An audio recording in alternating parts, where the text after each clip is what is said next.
Pronto, já está gravando, Marcos. Obrigado aí pelo alerta, pelo lembrete. Bom, então vamos lá, né? Go. E a sugestão do Ricardo foi que todos desliguem microfone e câmera, para não cair de novo sua conexão. Ah, Pode sim, ser? ajuda, mas Não é que chega a cair, mas fica mais lento, né? diminui, exatamente, consome recurso da banda de comunicação do Fernando, então agrava O problema. o travamento. Então vamos fazer isso, todo mundo desligar. Isso, mas eu queria só, para deixar vocês tranquilos, assim, que na verdade esse último interrupção não teve a ver com a conexão em si, mas porque faltou luz mesmo, né? Então, independente do microfone estar aberto ou não, se falta luz, a gente não tem como continuar, evidentemente. É que já estava acontecendo alguns travamentos de áudio e de imagem antes, Fernando. Ah, entendi. Para vocês, né? Isso. Tudo bem. Vamos lá, então. Então, como nós dissemos, né, dentro desse ensinamento, fica claro de que a alma precisa descer a matéria, né? É uma condição sine qua non para que ela possa evoluir, crescer, enfim, desempenhar o seu papel. Mas também é uma verdade de que essa alma retorna, né, à sua origem, né, à sua fonte espiritual. Então, podemos afirmar que o objetivo de toda essa vilegiatura, né, de todo esse processo, é alcançar, então, esse ser essencial, né, esse princípio espiritual que eles chamam de Itongo, né? Então, essa individualidade, esse ego, né, essa mônada, ela precisa aí aprender essas lições, né, que o cosmos, né, que a existência pode lhe proporcionar. Nesse retorno, evidentemente, ela leva a bagagem com ela. Então, o que o homem semeia, ele colhe. Então, ele vai levar o fruto do seu trabalho. Né? Se a gente planta milho, vai colher milho, não tem jeito. Então, cada um vai, portanto, colher aquilo que semeou. Né? Então, nesse retorno, nós voltamos melhores, evidentemente, do que chegamos. Com relação aos princípios que constituem o ser humano, aqueles que já militam, né, na literatura teosófica e tal, estão bem familiarizados, né, com os 7 princípios do ser humano, né, que a senhora Blavatsky chama de Septaparna, né? Então, aqui, no caso da tradição Zulu, obviamente outras palavras, né, são utilizadas aí de acordo com a língua banto, né? Então, nós temos aqui o físico, né, o nzimba, o etérico, né, e as demais, que algumas para mim são quase impronunciáveis, né? E aqui nós temos o princípio mais espiritual, né, que é universal, na verdade, e que corresponde ao Atma hindu, né? Ou ao espírito, né, na terminologia cristã. Então vejam que o ser humano ele tem uma constituição heterogênea, né? Ele tem agregados que vão, digamos assim, fornecer a ele a possibilidade de se expressar nesses respectivos planos, né, ou dimensões, e recolhendo então as suas experiências para que ele então faça essa união com o seu princípio mais sutil, que é o Itongo.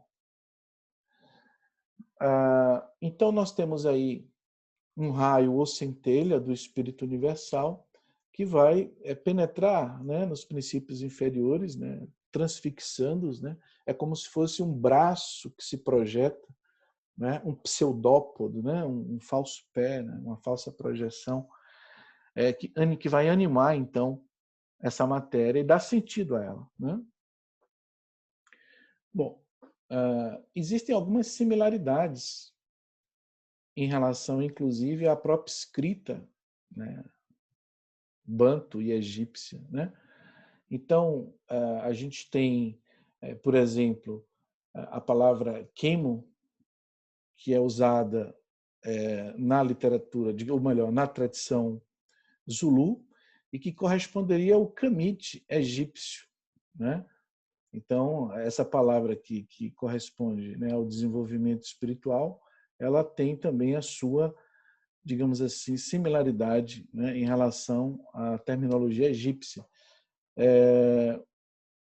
Isso a gente vê também em muitas outras situações. Por exemplo, nos países nórdicos, se eu não me engano, na Finlândia, a palavra Atman, ela existe, né? Porque se acredita que a civilização da Índia, pré-védica, ela foi até a Europa, né? E ela plantou ali uma série de elementos culturais, dentre elas a questão da língua, né? Então, muitas línguas do planeta, na verdade, são derivadas do sânscrito. Então, a palavra Atma, por exemplo, que é hindu, ela também é usada lá na região norte da Europa, né? Nos países nórdicos, se eu não me engano, na Finlândia. Então, o mesmo acontece aqui em relação, digamos assim, a uma herança, digamos assim, egípcia em relação aos Zulus, né? Fala-se também de uma fraternidade una, né, do mais alto Egito, a chamada fraternidade una do mais alto Egito, que teria aí se manifestado, migrado para o sul da África, influenciando, né, diferentes povos, dentre eles os Zulus, né? E essa fraternidade, né, ela teria sido fundada na dinastia do faraó Kelps. A gente sabe aí que a pirâmide de Kelps é uma das mais famosas, né? Kelps Miquerinos, né? São as mais famosas pirâmides aí do Egito. Muito bem. Então, existiria na África uma ligação entre diferentes tribos, né? Tanto do ponto de vista, digamos assim, antropológico, né? Quanto do ponto de vista espiritual, no sentido do conhecimento esotérico, né? Então, essa palavra que para mim é impronunciável significa, em banto, né, ciência da mente, né? Bom, então, quando se fala em fraternidade, em adeptos, também existe, né, uma hierarquia, uma sequência de desenvolvimento, né, que seriam as etapas de progressão de cada indivíduo, sendo que na base nós temos o pupilo, né, que é um aspirante a discípulo, né? Então ele vai entrar em provação, depois aceito, ele se torna um discípulo, né, o discipulado. Então você tem primeiro o pupilo que vira um discípulo em provação e depois o discípulo aceito, né? Se ele continuar tendo sucesso, né, tendo êxito na sua jornada, ele pode alcançar a condição de irmão, né? E isso aqui, na terminologia, digamos assim, na analogia que a gente está fazendo, né, com a doutrina Zulu, então ele vai ser um irmão. Me parece que o mais próximo seria Arhat, né, no budismo, depois ancião e finalmente mestre, né? Depois de mestre e Sangoma, que é aquele que sabe, né? Então você tem diferentes níveis aí. A gente sabe, por exemplo, que os Mahatmas, né, que escreveram as cartas dos Mahatmas para o Sr. Sinnett, eles fazem referência a uma hierarquia. Então, apesar de eles serem homens perfeitos, existem outros seres que estão ainda além dele, né? Então, nós temos, por exemplo, referência ao Mahashohan, né?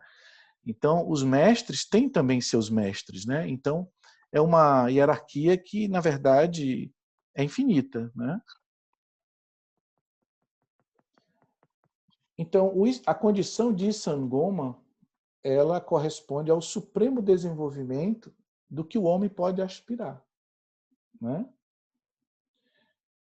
Isso o diferencia do Abaculo Banto, né? Que seria o ser supremo ou perfeito, né? Então, o homem comum, ele nesse momento, ele pode aspirar a ser um Insangoma, ao estado de Insangoma, né? Enquanto que a condição de ser supremo ou perfeito é uma condição posterior, que está aí além da nossa compreensão, né? Então, concluindo, a gente consegue identificar, né, evidências de um ensino comum na África, há uma correspondência entre essas doutrinas. Infelizmente, nós temos pouco conhecimento do esoterismo Zulu, a fonte é praticamente única, né? O artigo do Patrick Bowen, e muito pouca coisa foi acrescentado a isso. Quando a gente faz uma busca, né, do termo Zulu em toda a literatura básica teosófica, a gente tem poucas entradas, né, a gente tem um retorno de poucas citações, enquanto que se a gente pesquisa na nossa literatura teosófica sobre os egípcios, a gente tem uma quantidade muito grande de fontes, né, de citações. Não dá nem para comparar com o que a gente tem das poucas informações sobre a cultura esotérica Zulu. Entretanto, os escritos do Boy foi confirmado por fontes laicas, né, acadêmicas, por ateus, né, independentemente, digamos assim, da sua crença religiosa, houve aí um reconhecimento dos seus escritos, né? Então, a gente pode finalizar dizendo que os sistemas que a gente estudou aqui, eles são similares a outras antigas tradições, como a tradição hindu, que foi aquela que nós mais nos referimos, né, nos remetemos, que é a tradição mais antiga que conhecemos, né? Dentro do movimento teosófico, a Índia é considerada aí o berço, né, da nossa civilização e inclusive da nossa língua, né? Então eu vou deixar aqui em aberto, agradecer a atenção de todos, pedir mais uma vez desculpas pelas intercorrências e desejar a todos bons estudos e espero que tenha servido assim de motivação para que a gente possa buscar mais informações a respeito. Então, um abraço a todos. Eu vou abrir a comentários e passar a palavra aí para o irmão Jorge.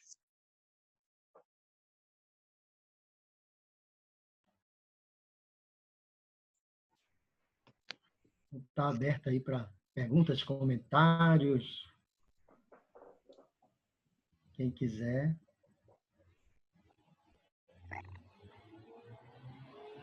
Fernando, qual é mesmo o país da África onde está o povo Zulu? Os Zulus, África do Sul, principalmente. África do Sul, né? Isso. Uhum. África do Sul. Hoje é a atual África do Sul. Claro que no passado não existiam países, né? Mas Certo. o que corresponde hoje à região, né, anteriormente ocupada pelos Zulus, corresponde à África do Sul, né? Certo. Da Hoje mesma é África forma, do Sul. é como a Mesopotâmia hoje é o Iraque, né? A Pérsia hoje é o Irã, né? A Índia antiga hoje ela está dividida, né? Em Índia, Butão, China. Parte da China, na verdade, era da Índia, né? O Sri Lanka era da Índia. Então, assim, a gente tenta fazer uma correspondência entre o que a geografia dos antigos povos com a geografia atual, mas ela não é muito adequada, não, viu, Cláudio? Uhum. É muito rico, né? Essa possibilidade da gente ver, né? Essa similaridade, vamos dizer assim, essa história contínua, né? Da humanidade, né? Esse fluxo que você falou, né? Da Índia, né? Em relação à Etiópia, né? Etiópia ao Egito, a Grécia, a Roma, a Europa, né? Então essa sequência, esse histórico aí muito bonito, é né, muito Cláudio? interessante, muito rico você ter trazido isso, esse aspecto de inovação para a gente, né? Trazer a África, vamos dizer, para a discussão, onde eu particularmente nunca tinha tido a oportunidade, vamos dizer assim, de desfrutar desse raciocínio, né? Tendo a África como um cenário importante. Que bom, Cláudio, que você apreciou e o que motivou a minha decisão Estou para olhando falar. aqui no chat.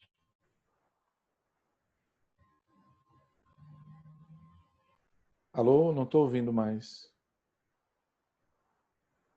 Jorge? Falhou um pouco, Fernando. Eu não estou ouvindo mais. Falhando o áudio. Alô, tá me ouvindo?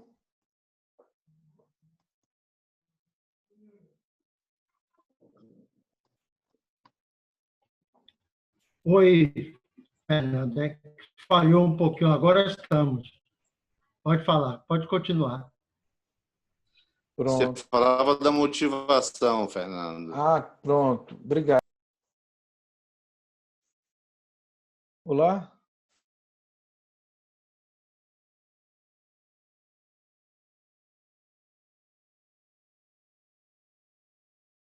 Devemos nos dar por satisfeitos. Alô? Acho que ele voltou. Fernando voltou. Oi. Ah, tá voltando. Pronto. Então, Cláudio, sobre a motivação, não foi isso? E aí, Fernando? Alô? Eu acho que já está de bom tamanho, né? O horário É. também.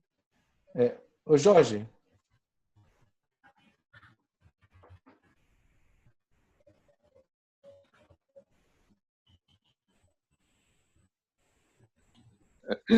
Jorge. Muita saudade. O chazinho de afrânio e biscoitinho para quem Chazinho. quiser ali. Alô? Confraternizar. Oi, Fernando. Oi, voltei. Jorge, Oi. vou aproveitar que a internet está funcionando, eu vou pedir desculpa a todos e pedir que você encerre, porque É a minha internet verdade. está muito ruim.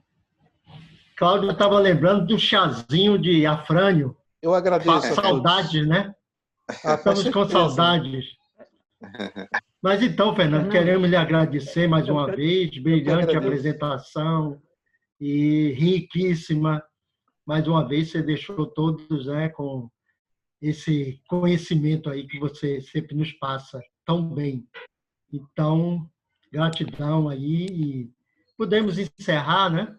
Por Rapidinho, favor, eu que agradeço com o a todos. mantra da unidade, como abrimos, e, né, se todos concordarem, podemos...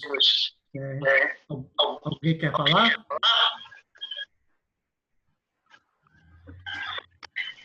Pois é, Fernando. Então, gratidão aí a você e, né, ó vida oculta que vibras em cada átomo, ó luz oculta que brilhas em cada criatura, ó amor oculto que tudo abranges na unidade.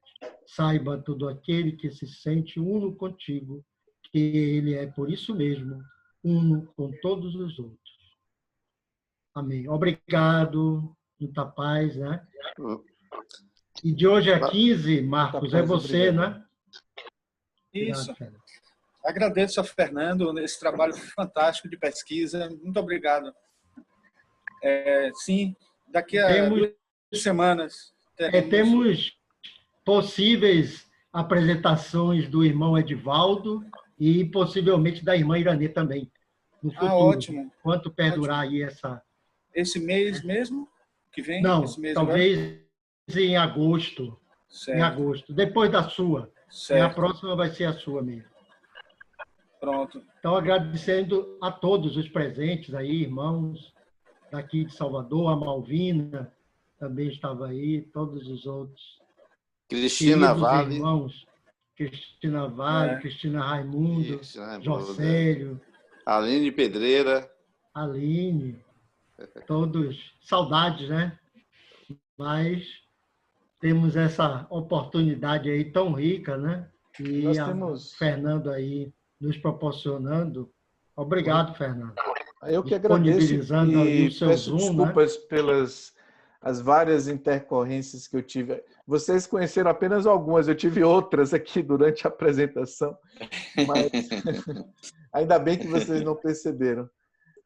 Talvez tenha refletido só na minha fala, mas eu queria agradecer também ao nosso irmão Ricardo Neri. Vocês estão conseguindo visualizar? Ele é de Campo Mato Grande, Grosso. né? Isso. Mato Grosso. Ele é soteropolitano, mas ele vive lá há algum tempo. E nós nos conhecemos desde a adolescência. Eu conheço o Ricardo desde os 12 anos, se eu não me engano.